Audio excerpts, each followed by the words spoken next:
Shalom adik-adik semuanya. Wah, sekarang tahu nggak sekarang kita masuk tahun berapa nih? 2022. Wah, kita pertama kalinya kita ibadah di tahun 2022. Yuk kita siapkan hati kita. Kita akan mulai ibadah. Sebelumnya ayo satukan hati, kita mau berdoa. Bapa, kami mengucap syukur untuk kebaikan-Mu Tuhan, untuk kasih-Mu dalam hidup kami, sehingga kami bisa kembali lagi Tuhan beribadah. Itu semuanya karena anugerah-Mu, karena kebaikan-Mu dalam hidup kami. Dan tiba saatnya kami akan memulai ibadah. Tuhan sertai ibadah kami ini, mulai dari awal, pertengahan, hingga pada akhirnya. Terima kasih Tuhan, terpuja nama-Mu, dalam nama Tuhan Yesus, haleluya, amin.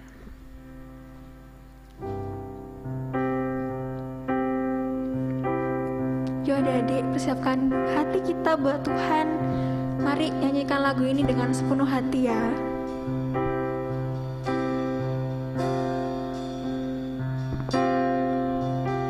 Dengan segenap hati dan jiwaku, ku datang padamu dalam kerinduan. Kasih-Mu yang sanggup mengubahku dan menguatkanku dalam pengharapan. Yesus, Engkaulah permata hatiku. Dunia tak dapat menggantikanmu. Kemuliaan-Mu tercurah bagiku, menjadikanku indah dan semakin indah bagimu. Yuk adik-adik, nyanyikan dari awal ya. Katakan dengan segenap hati dan jiwaku.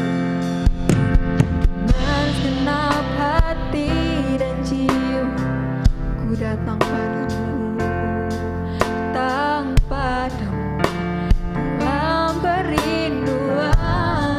Kasih-Mu Tuhan, kasih-Mu yang sanggup mengubahku dan menguatkanku dalam pengharapan. Engkaulah permata hatiku. Dunia tak dapat menggantikanmu. Kemuliaan-Mu tercurah bagiku, menjadikanku indah dan semakin indah bagiku. Yesus, Engkaulah permata hatiku. Dunia tak dapat menggantikanmu. Kemuliaan-Mu tercurah bagiku, menjadikanku indah dan semakin indah bagimu.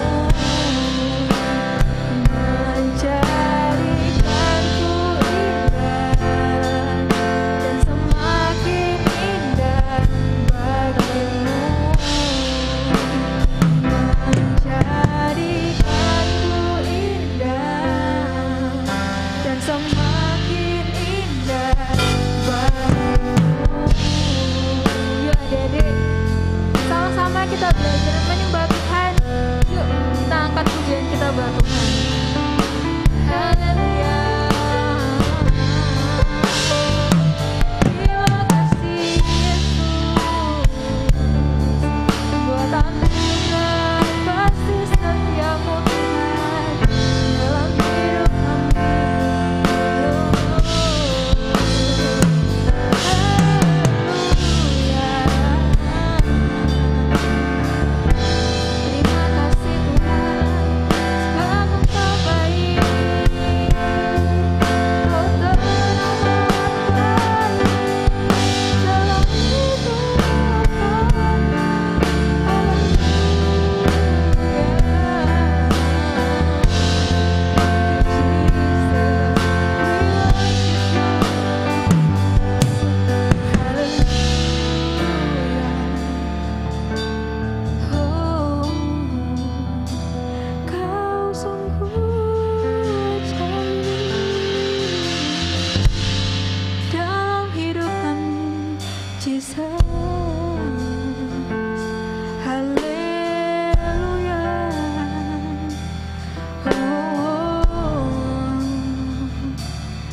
Sama-sama kita dari awal ya. Katakan dengan segenap hati. Dengan segenap hati dan jiwaku. Katakan dengan segenap hati kamu Tuhan. Padamu dalam kerinduan, kasih-Mu Bapa, kasih-Mu yang sanggup mengubahku dan menguatkanku dalam pengharapan. Oh Yesus, Engkaulah permata hatiku, dunia tak dapat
Yesus.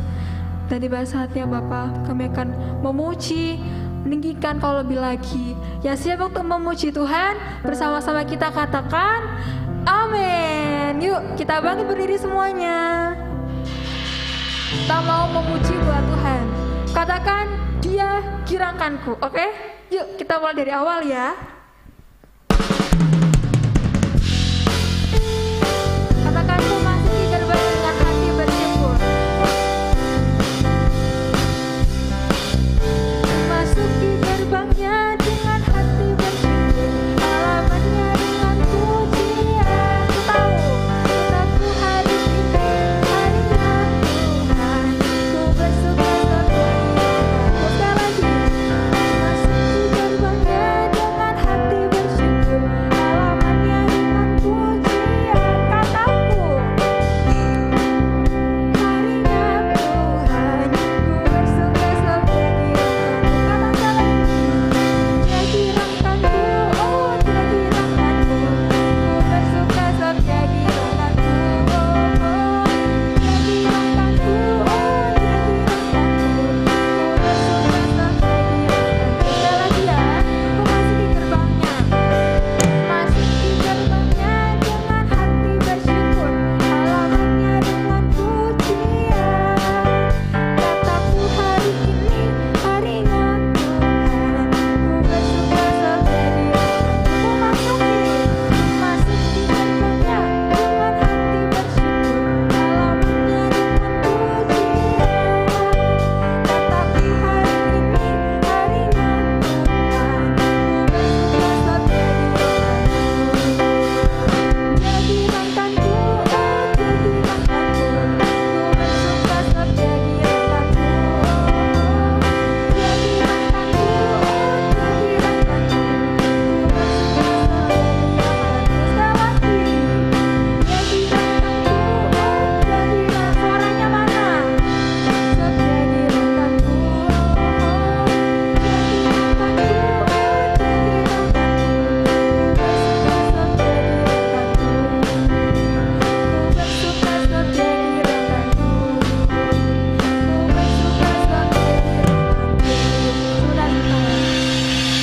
ini ya, aslinya kakak itu mau dibuat medley adik-adik. Cuman ini kok kelihatannya kok tidak semangat gitu ya. Ayo kita lebih semangat lagi buat Tuhan. Ayo kita nyanyi lagu Setinggi-tingginya Langit. Ada yang tahu? Setinggi-tingginya langit. Harus lebih semangat ya. Yuk, ayo kak kita mulai dari awal.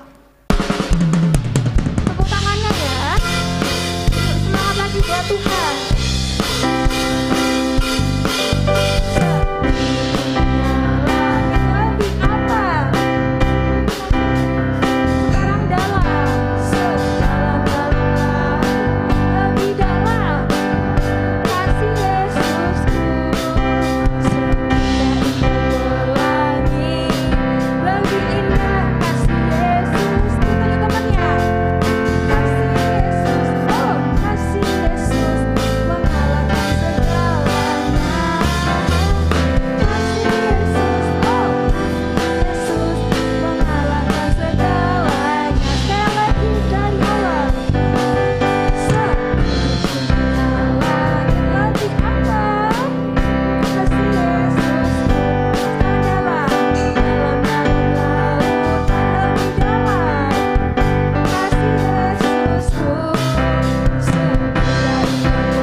Masih pagi, kita mau olahraga nih. Oke, ada yang tahu nggak lagunya Dikepak-kepakan tangannya?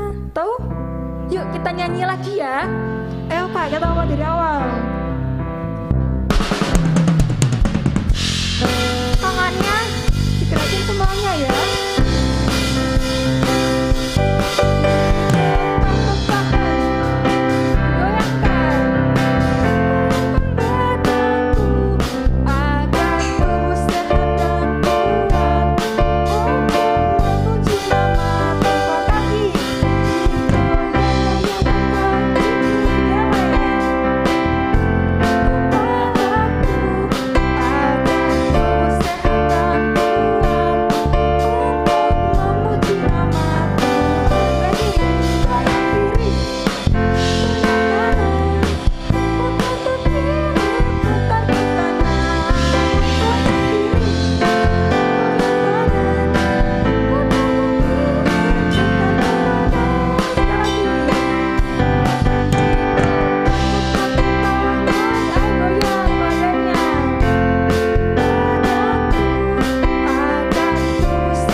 Yuk, sebelum kita mendengarkan firman Tuhan, kita siapkan hati kita buat Tuhan.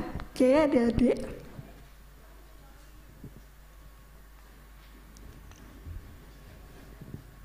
Yuk kita sama-sama nyanyikan lagu ini. Lagu ini berkata, jangan pernah menyerah, jangan pernah berputus asa. Mujizat Tuhan pasti ada dalam hidup kita. Amin, adik-adik. Yuk katakan, Tuhan tak pernah janji langit selalu biru, tetapi Dia berjanji selalu menyertai. Tuhan tak pernah janji jalan selalu rata, tetapi Dia berjanji berikan kekuatan. Katakan, jangan pernah menyerah, jangan pernah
firman Tuhan.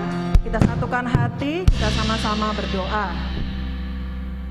Tuhan Yesus, terima kasih ya Bapa untuk penyertaan-Mu pada kami, sehingga di siang hari ini kami dapat belajar sebagian dari firman-Mu. Kami percaya Tuhan, Kau memberikan hikmat kepada kami, sehingga kami dapat mengerti apa yang menjadi isi hati-Mu. Bagi anak-anak atau adik-adik yang telah siap mendengarkan firman Tuhan, mari sama-sama kita katakan, amin. Silahkan duduk lagi. Terima kasih untuk kakak-kakak, untuk adik-adik yang sudah jadi WL, jadi singer, jadi pemusik di siang hari ini. Shalom semuanya. Kok gitu sih jawabannya? Shalom semuanya. Ya, kalian semua anak-anak yang hebat. Selamat tahun baru. Jangan lupa kalau bikin tanggal, besok hari Senin siapa yang masuk sekolah? Udah masuk atau masih online? Udah masuk ya? Ada yang online, ada yang masuk. Ya, nanti kalau bikin tanggal, jangan salah tahunnya ya. Dulu waktu Mem Doris masih kecil, masih sekolah SD, kalau pergantian tahun tuh suka lupa. Tahunnya udah ganti, dulu kira-kira tahunnya berarti tahun 80-an. Jadi misalnya tahunnya udah ganti, terus Mem Doris tulis 1 Januari 1984. Harusnya tahun 85. Sekarang juga kalian bisa 1 Januari 2021, ternyata harusnya 2022. Jangan salah ya, kita udah masuk di tahun yang baru. Ya, kita harus selalu bersyukur kepada Tuhan, karena di masa-masa pandemi seperti ini, kita disertai Tuhan, sehingga kita bisa melewati tahun 2021. Dan kita harus terus percaya kalau Tuhan sudah menyertai kita sampai tahun 2021, berarti di tahun-tahun berikutnya Tuhan Yesus pasti akan tetap menyertai kita, ya. Katakan amin. Nah, di siang hari ini Mem Doris akan membahas tentang satu tema yang Mem kasih nama mengenal Allah. Nanti Om dan Tante yang lain juga akan memberikan sebagian dari firman mengajarkan kalian tentang Allah. Misalnya, siapa itu Allah? Allah itu apa? Seperti apa? Allah itu maha kasih, Allah itu maha kuasa, Allah itu maha kudus, dan yang lain-lainnya ya. Nanti kalian dapat dari Om dan Tante yang lain. Tapi pada siang hari ini, Mem Doris khusus akan membahas tentang Allah itu maha kasih. Apa? Ayo sebut bareng-bareng. Allah itu maha kasih. Nah, di dalam bahasa Yunani ternyata kata kasih itu ada 4. Ada berapa? Ada 4. Yang pertama, eros. Apa itu kasih eros? Kasih eros itu adalah kasih seorang laki-laki yang mengasihi perempuan, atau seorang perempuan yang mengasihi laki-laki. Nanti kalian kalau sudah besar pasti akan merasakan kasih seperti itu. Tapi ingat, yang perempuan harus sama laki-laki, yang laki-laki harus sama perempuan. Di zaman sekarang itu zaman aneh-aneh. Ada yang laki-laki jatuh cinta sama laki-laki, yang perempuan jatuh cinta sama perempuan. Itu nggak boleh ya, salah. Ya, laki-laki Adam, perempuan Hawa. Hawa diciptakan Tuhan untuk menjadi penolongnya Adam, menjadi suami istri. Suami istri itu laki-laki dan perempuan. Ya, itu contoh kasih eros. Ada juga kasih Pilea. Kasih Pilea itu kasih persahabatan. Misalnya Indi dengan Enji itu bersahabat. Pasti mereka saling mengasihi. Nah, kasih yang ada di antara Indi dan Enji disebut kasih Pilea. Satu lagi ada kasih apa? Kasih Storge. Kasih storge itu misalnya kasih kalian dengan mama, kasih kalian dengan papa, atau sebaliknya, ya, kasih mama dengan anaknya, kasih papa dengan anaknya, itu namanya kasih storge. Kasih yang terakhir disebut dengan kasih agape. Kasih apa? Kasih agape itu kasih yang tanpa syarat. Merupakan kasih dengan level atau tingkat yang tertinggi. Kasih ini tidak mengharapkan imbalan. Kasih ini tidak menentukan kamu aku kasihi kalau kamu baik ke aku. Kamu aku kasihi kalau kamu cantik. Kalau kamu ganteng. Nggak ada gitu. Namanya kasih agape. Kasih siapa yang kasihnya agape? Kasih Allah. Kasih Allah kepada kita semua adalah kasih agape. Allah nggak peduli kulit kita hitam. Allah nggak peduli rambut kita keriting, lurus, banyak atau gundul. Allah nggak peduli kita nggak bisa matematika. Oh, kamu nggak bisa kali-kalian, aku nggak mengasihi kamu, kata Allah. Enggak. Ya, Allah mengasihi semua orang tanpa kecuali. Kasih itu menjadi tema, menjadi bahan yang banyak dibicarakan di Alkitab. Baik di Alkitab Perjanjian Lama atau Alkitab Perjanjian Baru. Allah itu kasih. Manusia dan orang-orang percaya adalah sasarannya kasih Allah, tujuannya Allah, ya.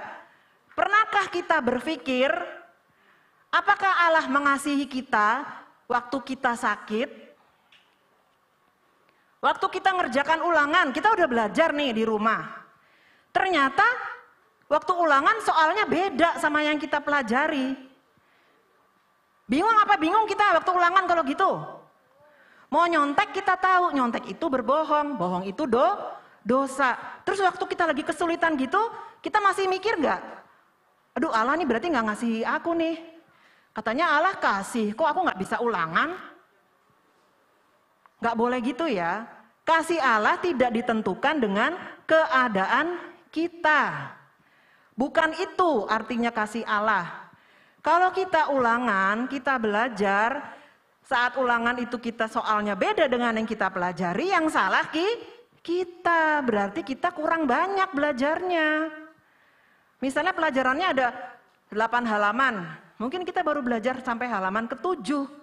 Ternyata soalnya ada di halaman yang ke-8. Akhirnya kita nggak tahu. Yang salah bukan Allah, bukan Tuhan, yang salah kita. Ya, jika semua baik-baik saja, mungkin kita gampang bilang Allah itu kasih. Tapi saat kita sakit, saat kita seperti tadi nggak bisa ngerjakan ulangan, apa kita gampang bilang Allah itu kasih? Ya, tapi seperti tadi Mem Doris bilang, kita tidak boleh mengukur kasih Allah dengan keadaan kita. Ya, Allah itu mengasihi kita. Di Kejadian, kitab Kejadian itu dikatakan, setiap Allah menciptakan segala sesuatu, dia pasti mengatakan semua baik. Bahkan di Kejadian 1 ayat 31, coba buka. Tolong. Kejadian 1:31. Ya, maka Allah melihat segala yang dijadikannya itu, Allah malah bilang apa? Sungguh amat baik. Ya, Allah tuh mengatakan semua yang diciptakan adalah sungguh amat baik. Jadilah petang dan jadilah pagi, itulah hari ke-6. Ini penciptaan hari ke-6. Jadi Allah itu kasih. Tapi kenapa kalau Allah itu mengasihi kita, kok kita bisa susah, kita bisa sakit? Kalian tahu kenapa? Karena dosa. Dosa menyebabkan adanya semua ketidakbaikan. Ya, jadi bukan Allah yang menyebabkan. Penderitaan atau masalah tidak boleh kita jadikan alasan dan mengatakan bahwa Allah tidak mengasihi kita.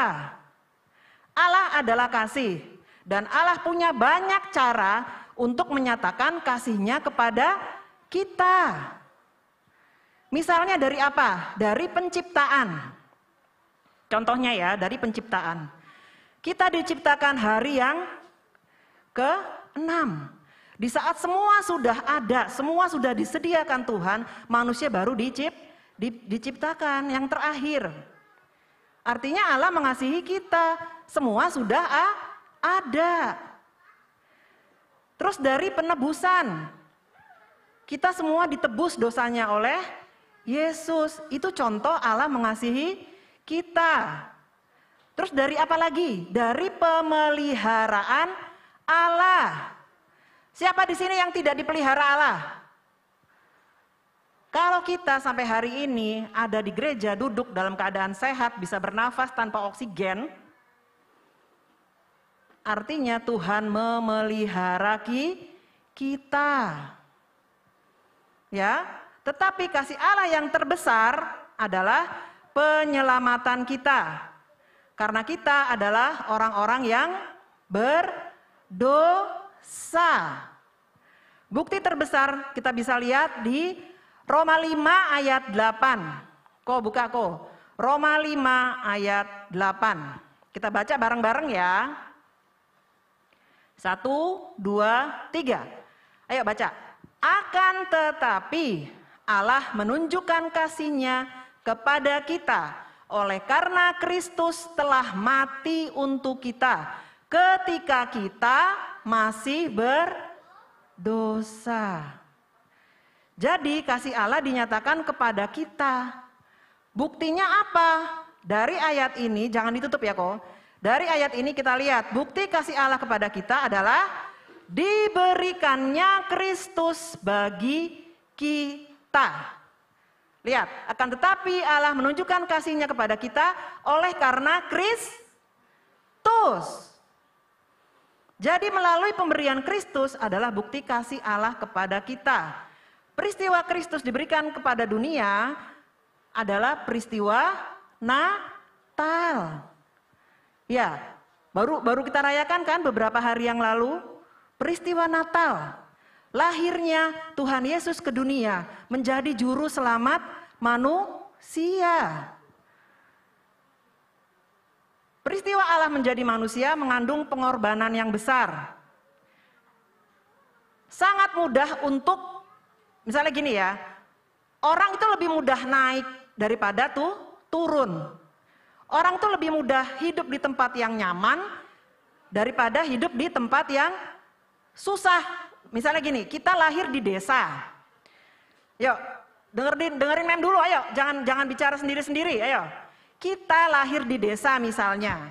Kalau kita mau mandi harus jalan berapa kilometer ke sungai misalnya. Kalau kita mau masak harus cari kayu bakar. Siapa di sini kalau mau goreng telur ceplok cari kayu dulu di hutan? Siapa? Ada? Kalau orang tinggal di desa mau masak harus cari kayu dulu. Dulu neneknya Mem Doris gitu, banyak kayu di dapurnya. Ya, kompornya pakai kayu. Kalian kan enggak sekarang tinggal cetek, enak. Iya. Nah, kalau kita biasa tinggal di desa seperti tadi, tiba-tiba kita dapat berkat, kita tinggal di kota. Rumahnya mewah, semua punya. Lebih gampang enggak daripada kita tinggal di kota nih? Tiba-tiba kita harus tinggal di desa. Mau makan harus cari kayu bakar masaknya. Mau mandi harus jalan berapa kilometer cari sungai dulu. Kalau mandi di sungai itu nggak ada tutupannya. Harus lihat dulu, aduh ada orang nggak ya? Kalau mau buang air harus cari tempatnya gitu. Tempatnya terbuka. Cuma ada tutup-tutup gini aja. Terus bawahnya sungai, ada rumput, ada apa. Susah kalau kayak gitu ya. Jadi lebih mudah kita dari hidupnya yang susah ke hidup yang nyaman daripada yang nyaman terus harus hidup susah. Nah, Yesus memiliki kemuliaan waktu dia di surga. Ya, kemuliaan Yesus di surga itu tidak bisa dibandingkan dengan apapun yang ada di dunia. Tapi Yesus datang ke dunia Waktu lahir Yesus dengan kehidupan masa kecilnya, dia penuh dengan kemiskinan. Tuhan Yesus waktu jadi manusia kaya atau miskin? Miskin loh. Dulu di hukum Taurat itu ada peraturan. Kalau orang kaya kasih korban itu harus domba atau kambing. Kalau nggak mampu kasih burung tekukur atau burung merpati. Mama papanya Tuhan Yesus dulu ngasihnya burung merpati. Kita lihat aja Tuhan Yesus lahirnya di mana? Di rumah sakit bersalin gitu ta? Di kandang domba. Berarti kan bukan dalam keadaan yang kaya dari sisi harta. Ya. Yesus pun pernah berkata, serigala punya liang, burung punya sarang, tetapi anak manusia tidak punya tempat untuk meletakkan kepalanya. Bahkan waktu Tuhan Yesus mati, dia meminjam makamnya Yusuf Arimatea. Paulus berkata di dalam 2 Korintus 8 ayat 9. Coba kok. 2 Korintus 8 ayat 9. Ini Rasul Paulus pernah berkata ini. Karena kamu telah mengenal kasih karunia Tuhan kita Yesus Kristus, bahwa Ia yang oleh karena kamu menjadi miskin. Ya. Jadi Yesus Kristus karena memang karena kalian semua, dia menjadi miskin sekalipun ia kaya. Ini buktinya kan Tuhan Yesus miskin waktu hidup di dunia. Supaya apa? Supaya kamu menjadi kaya oleh karena kemiskinannya. Kaya di sini bukan hanya bicara soal materi. Aku loh percaya Tuhan Yesus. Aku loh Kristen agamaku, kok aku susah? Katanya kaya. Kaya di sini bukan hanya materi. Ya, kaya ini kaya rohani. Dia kaya, kekayaannya menunjukkan segala kemuliaan yang ia miliki di surga. Tapi saat ia datang ke dunia, ia menjadi miskin. Ya, itu telah dilakukan oleh Kristus atas utusan Allah Bapa sendiri. Berarti kehadiran Kristus di dunia adalah bukti kasih Allah kepada kita, kepada manusia. Bukti Allah mengasihi kita adalah yang pertama apa? Pemberian Kristus kepada kita. Jadi kalau kita bertanya apa bukti Allah mengasihi kita, jangan kita berpikir tentang kekayaan. Jangan kita berpikir tentang keberhasilan toh. Manusia itu pasti bisa gagal. Lah kalau berhasilan toh kalian ikut lomba pasti menang terus. Siapa di sini ikut lomba menang terus? Siapa di sini yang pernah kalah lomba? Tuh semuanya tunjuk tangan. Yang di rumah juga tunjuk tangan, kelihatan tuh Mam Doris tuh. Ya, hidup itu tidak selalu enak. Kan Tuhan bilang, Tuhan tak pernah janji jalan selalu rata, ya kan? Tetapi Ia berjanji selalu menyertai. Ya. Ya, itu yang tadi ya. Jadi, kita bisa berpikir bahwa Allah itu tetap mengasihi kita apapun keadaan kita. Ya. Bukti yang kedua apa? Kasih Allah itu bukti yang kedua apa? Diberikannya Kristus untuk mati bagi kita. Balik lagi ke Roma 5 ayat 8 kok. Bukti keduanya apa? Diberikannya Kristus untuk mati bagi kita. Kita lihat. Akan tetapi Allah menunjukkan kasih-Nya kepada kita oleh karena Kristus telah mati untuk kita. Ya. Jadi Allah mengutus Kristus datang ke dunia itu bukan hanya diberikan, nah tak kirim ke bumi, tak kirim ke dunia. Bukan hanya itu, tapi diberikan untuk mati bagi kita. Kristus memang datang ke dunia untuk mati bagi kita.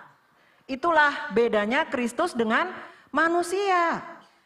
Kalau manusia lahir untuk hidup. Kita lahir untuk hidup. Buktinya, kalau kita sakit mau mati, misalnya, nggak usah mau mati deh, sakit pilek, mama papa bingung nggak? Siapa di sini yang sakit panas 40, mama papanya nggak bingung? Badannya panas, menggigil, mama papanya gini aja, oh sakit, ya wis ah. Gitu nggak? Siapa yang gitu? Nggak ada. Kita pilek aja baru, apalagi sekarang. Sekarang kalau ada orang bersin, hapcing, langsung, wih ada orang bersin, awas, awas, awas. Gitu sekarang kan? Sekarang lihat orang bersin lebih takut daripada nonton film horor. Coba kalau lagi antri ada orang bersin, pasti orang-orang begini, ngelihat orang itu semua. Ya, kita lahir untuk hidup, walaupun kita juga pasti mati. Tapi Tuhan Yesus lahir untuk mati, untuk menebus dosa manusia. Mungkin ada yang bertanya, mengapa sih Tuhan Yesus kok harus mati? Kenapa? Karena upah dosa adalah maut. Ya, nggak usah dibaca, tapi Mem Doris kasih tahu di Roma 6 ayat 23. Di situ dikatakan upah dosa adalah maut. Kenapa kok dosa? Karena Adam dan Hawa. Ya, mereka berdosa. Nih, Roma 6 ayat 23. Sebab upah dosa ialah maut, tetapi karunia Allah ialah hidup yang kekal dalam Kristus Yesus Tuhan kita. Ya, jadi karena manusia berdosa, ya, akhirnya kita dapat maut, kita harus mati, mengalami kematian. Waktu itu kan Tuhan Yesus bilang di Kejadian 2 ayat 5, semua boleh dimakan kecuali satu. Buah yang ada di tengah-tengah taman itu jangan kamu makan, dimakan enggak? Akhirnya apa? Kalau kamu memakannya, kamu pasti mati. Sehingga dosa menyebabkan kematian, maka semua orang berdosa harus mati. Kristus diberikan pada dunia untuk jadi penebus orang berdosa, untuk menerima hukuman yang seharusnya tidak diterima oleh Tuhan Yesus. Kalau orang berdosa harus mati, dan Yesus harus menggantikan orang berdosa, maka Yesus harus mati. Karena itu banyak orang-orang bilang, apa Allah tidak bisa menyelamatkan langsung tanpa mengutus Yesus? Jadi nggak usah ada yang mati-mati di kayu salib. Nggak bisa gitu. Kenapa? Karena Allah adalah kasih tapi juga adil. Ya, karena Allah adil sehingga Allah tidak bisa mengampuni orang begitu saja. Maka sebagai Allah yang adil, ia harus memberi hukuman bagi orang yang berdosa. Keadilan Allah menuntut penghukuman bagi orang yang berdosa. Dan jika keadilan dilaksanakan, maka orang berdosa harus mati. Dan jika Yesus mau menggantikan manusia yang berdosa, maka Yesus harus mati. Itu sebabnya Yesus harus mati dan sebabnya mengapa Yesus harus menjadi manusia. Karena kalau Yesus tidak jadi manusia, dia menyelamatkan manusia dari surga, nggak akan bisa. Manusia harus menyelamatkan manusia. Jadi Yesus harus jadi manusia. Ya. Dan ingat, Tuhan Yesus jadi manusia pada peristiwa Natal. Ia menjadi manusia bukan berarti Tuhan Yesus berhenti jadi Allah. Ya, kita harus ingat bahwa Tuhan Yesus itu adalah 100% manusia dan 100% Allah. Walaupun ada orang yang nggak setuju ya, Tuhan kok dipersen-persenin, Tuhan itu nggak bisa diukur dengan persen.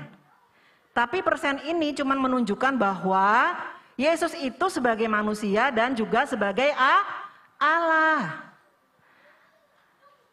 Sehingga waktu dia menjadi Allah, waktu di dunia, dia bisa membuat mukjizat, dia bisa membangunkan orang mati, dia bisa mengadakan, dia bisa nih loh kayak gambar ini loh, menghentikan badai. Jadi saat Tuhan Yesus ada di bumi, di dunia, ketika dia melakukan mukjizat-mukjizat yang tidak bisa dilakukan oleh manusia, berarti waktu itu dia menggunakan keilahiannya, dia menggunakan kealahannya.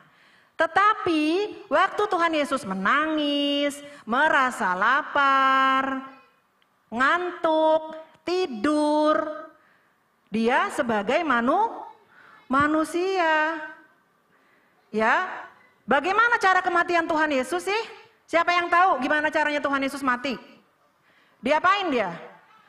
Sebelum mati diapain? Dicambuk. Ya, Tuhan Yesus tuh dicambuk cara matinya. Terus disalib.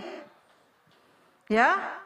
Allah Bapa mengaruniakan anaknya datang ke dunia, mati bagi kita dengan seluruh penderitaan yang tadi Mem Doris bilang, ya, dengan dicambuk, dengan disalib, ya, demi mengganti kita yang harusnya mati. Itu menunjukkan Allah itu mengasihi kita enggak? Itu menunjukkan Allah mengasihi kita, dia rela dicambuk, dia rela disalib. Ya. Coba tuh Yohanes 3 ayat 16.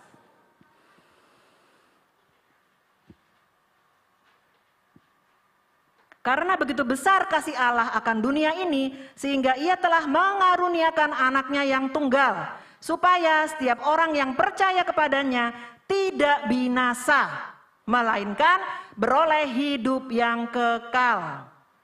Ini loh bukti besarnya kasih Allah kepada kita. Kasih itulah yang memberikan Kristus, memberikan Yesus untuk mati bagi kita. Ya. Jadi kasih Allah dibuktikan dengan satu, pemberian Kristus kepada kita.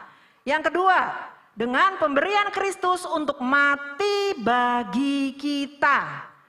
Jadi Allah Bapa bukan hanya memberikan Yesus toh, tapi dia memberikan Yesus untuk mati bagi kita. Dan yang terakhir, yang ketiga, diberikannya Kristus untuk mati bagi kita ketika kita masih berdosa. Itu kasih yang terbesar. Ya, dia memberikan Kristus mati bagi kita saat kita masih berdosa. Ya, di Roma 5 ayat 8 tadi. Jika Allah berikan Kristus mati bagi kita, ketika kita taat, ketika kita nurut sama Tuhan, ketika kita hidup berkenan, kita rajin baca Alkitab, rajin berdoa, kita selalu menyenangkan hati Tuhan, terus Allah Bapa ngasih Kristus, itu wajar-wajar aja. Tapi dia kasih waktu kita masih berdosa. Ya. Sekarang, jika kita membantu, gini nih ada di Roma 5 ayat 6 dan 7 kok. Roma 5 ayat 6 dan 7. Ayo adik-adik yang di sini dipukul teman sampingnya, ini bilang, jangan ngantuk, ayo, jangan ngantuk. Jangan ngantuk, dengar firman, ya. Lihat, karena waktu kita masih lemah, Kristus telah mati untuk kita orang-orang durhaka. Lihat tuh. Ayo baca, lihat. Karena waktu kita masih lemah, Kristus telah mati untuk kita orang-orang durhaka. Pada waktu yang ditentukan oleh Allah. Next. Sebab tidak mudah seorang mau mati untuk orang yang benar. Tetapi mungkin untuk orang yang baik. Ada orang yang berani mati. Di sini ada buktinya. Tuhan Yesus mati bagi kita waktu kita berdosa. Orang-orang durhaka. Jika kita lagi susah terus dibantu sampai kita seneng, ya, misalnya Mem Doris lagi susah, Evot bantu Mem Doris. Nanti waktu Evot lagi susah, Mem Doris pasti mau bantu Evot. Ya. Tapi seandainya Budi temennya Mem jahat sama Mem Doris, terus dia lagi susah, belum tentu Mem Doris mau bantu. Terus bisa ingat, oh dia dulu jahatin aku. Bisa begitu kita. Tapi Tuhan Yesus atau Allah Bapa tidak seperti itu. Ya, ini yang namanya kasih yang luar biasa dari Tuhan. Nah, kita harus ngapain terusnya untuk membalas kasih Tuhan itu? Kita harus apa? Kita harus percaya dan menerima Yesus sebagai juru selamat kita. Kita harus percaya bahwa Yesus adalah Allah yang menjadi manusia dan kita tidak mungkin bisa selamat tanpa melalui Tuhan Yesus. Allah sudah menyatakan kasih-Nya kepada kita. Ya, itulah bukti bahwa Allah Maha Kasih.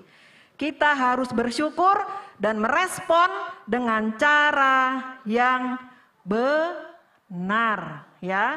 Dengan cara yang benar, rajin beribadah, rajin berdoa, ya, membaca firman.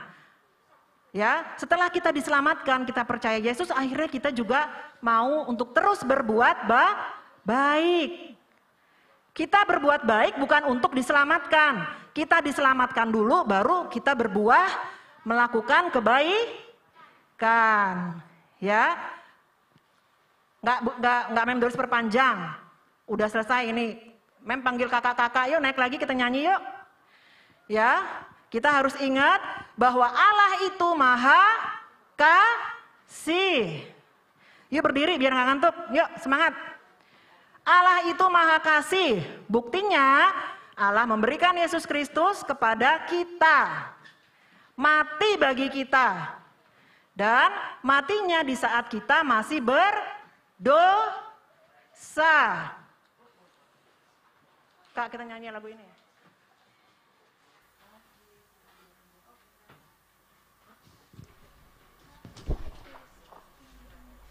Kita nyanyi kasih Yesus indah indah oh indah, ya?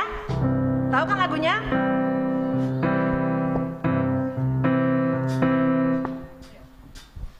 Kasih Yesus indah indah oh indah, kasih Yesus indah indah oh indah,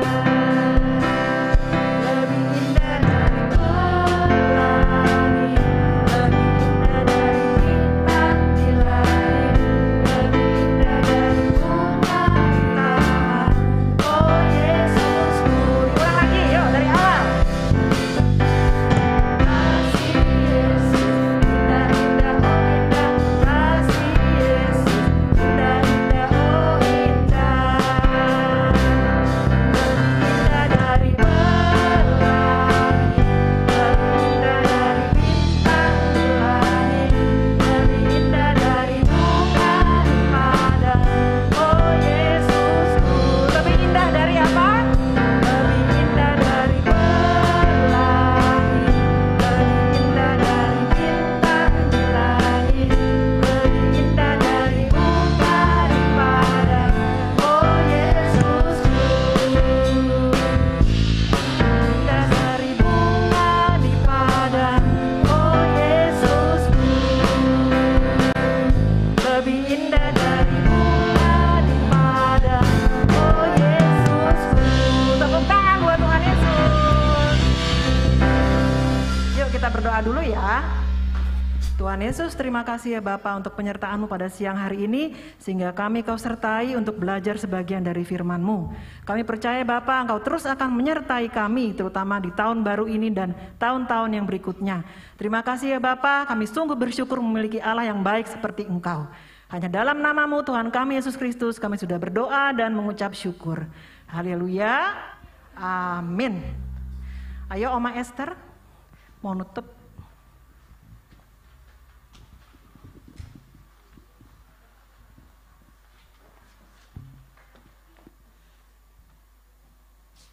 Ayo kita berdoa.